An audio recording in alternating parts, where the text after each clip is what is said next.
विजय के संकल्प की मुक्ति की विजय और प्रचंड आवाज से बोलिए जय श्री राम, जय जय श्री राम।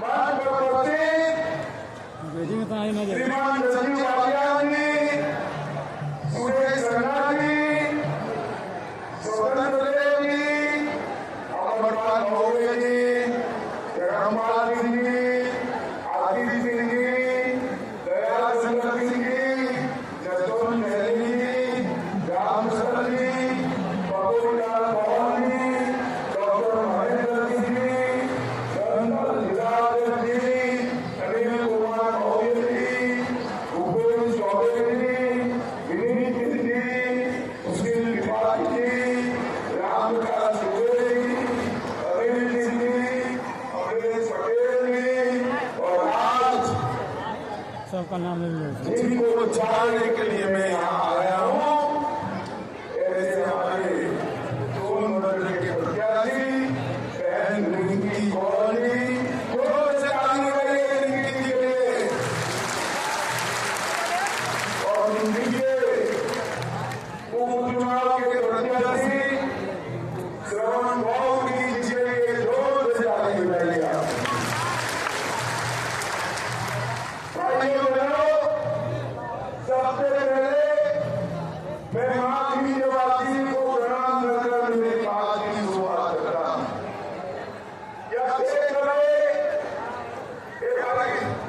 अरे बैठो सुनाई पड़ रहा है, मेरी आवाज बड़ी वैष्णो देवी मंदिर, अमिया धाम, शिवा धाम, पुरानी देवी, ज्वाला देवी मंदिर, रेणुकेश्वर मंदिर, ये सभी देवताओं को प्रणाम करता हूं। भाइयों बहनों, ये सोनभद्र आजादी के समय बड़े सब रंग जंग के साथ आजादी के आंदोलन में हिस्सा लेने वाला हमारा अहम हिस्सा। आज इस पवित्र भूमि को प्रणाम कर मैं आप लोगों के सामने मेरी बात की शुरुआत भाइयों बहनों, पूरे देश भर में लोकसभा का चुनाव होने आ रहा है। लोग कहने वाले एक ओर नरेंद्र मोदी जी और दूसरी ओर राहुल बाबा और अखिलेश दोनों रह जाते। ये दोनों के बीच में सोनभद्र वालों ने तय करना है इस देश की कमान की सोचों। एक सपा कांग्रेस जिन्होंने 12 लाख करोड़ के कब्जे घोटाले किए और दूसरी ओर भाजपा और अपना दल है जिसके लिए नरेंद्र मोदी जी 23 साल से मुख्यमंत्री प्रधानमंत्री है पर इन पर 25 पैसे का भी आरोप नहीं लगा है। भाइयों बहनों,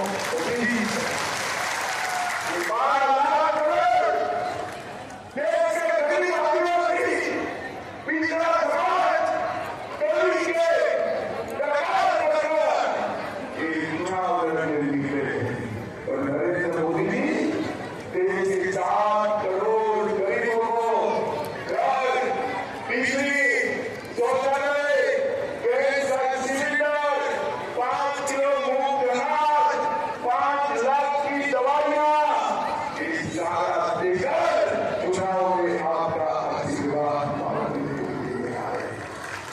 भाइयों बहनों, जब तक नरेंद्र मोदी जी देश के प्रधानमंत्री नहीं बने तब तक देश के 60 करोड़ गरीबों के सामने देखने वाला कोई नहीं। और नरेंद्र मोदी गरीबों की सोच लेने का काम किया है।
स्ट्राइक और एयर स्ट्राइक कर पाकिस्तान के घर में घुसकर आतंकवादियों का सफाया करने का काम नरेंद्र मोदी। तब से इस देश में आतंकवादी नहीं बनती। मुझे बताओ, सपा की सरकार थी आदिवासियों पर 1989 में 1950 से गोली चली थी या नहीं चली थी सोनभद्र में? जरा जोर से बोलो, चली या नहीं चली? जमीन फैक्ट्री के लोगों के लिए गोली चलाने का काम एक समाजवादी पार्टी ने किया था और भारतीय जनता पार्टी ने आदिवासी भाइयों बहनों के घर में अनेक सुविधाएं देने का काम किया, अनेक सुविधाएं। वह अधिकार पट्टा कभी समाजवादी पार्टी ने नहीं दिया। भाजपा की सरकार ने काम शुरू किया है और मैं वादा कर जाता हूं, मोदी जी को तीसरी बार प्रधानमंत्री बना दो। अगले चुनाव के पहले सबको वन अधिकार पट्टा अपने घर पर मिल जाएगा।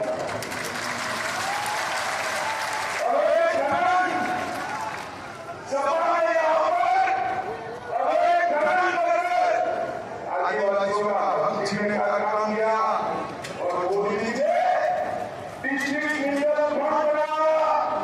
डिस्ट्रिक्ट मिनरल फंड से जो गरीब यहाँ से निकलता था, इसका एक हिस्सा मेरे आदिवासी भाइयों बहनों के लिए रिजर्व करने का काम नरेंद्र मोदी। सपा की सरकार ने दरगाह परियोजना 10 तक रुकी। इरिगेशन के लिए महत्वपूर्ण दरगाह परियोजना भी भारतीय जनता पार्टी ने समाप्त कर आदिवासी के में पानी पहुंचाने का काम भाजपा ने। और सोनभद्र वालों, सबसे महत्वपूर्ण बात, ये पूरा क्षेत्र उत्तर प्रदेश, छत्तीसगढ़, मध्य प्रदेश सीमांत क्षेत्र, यहाँ पर नक्सलवाद फैला हुआ था। मोदी जी ने पूरे देश से नक्सलवाद को समाप्त कर आदिवासी क्षेत्र में विकास करने का काम आदरणीय अमित शाह जी का जनसभा चल रही है और जनसभा में चौपन सोनभद्र के प्रांगण में लोगों को संबोधित कर रहे हैं।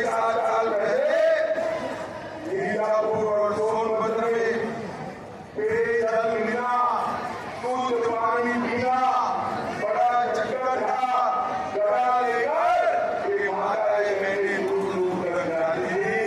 अब 3 साल में कई लोगों के घर में नल से जल होता है, मगर 3 साल में आपके घर में नल से जल पहुंचाने का काम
पर बटन दबाकर बोल इसको भाइयों बहनों, ये जो कांग्रेस पार्टी है ये मुसलमानों को खुश करने के लिए एससी, एसटी और ओबीसी, आदिवासी, दलित और पिछड़ों आरक्षण छीनकर मुसलमानों को देना चाहती है। कर्नाटक और तेलंगाना में किया। अगर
बचाव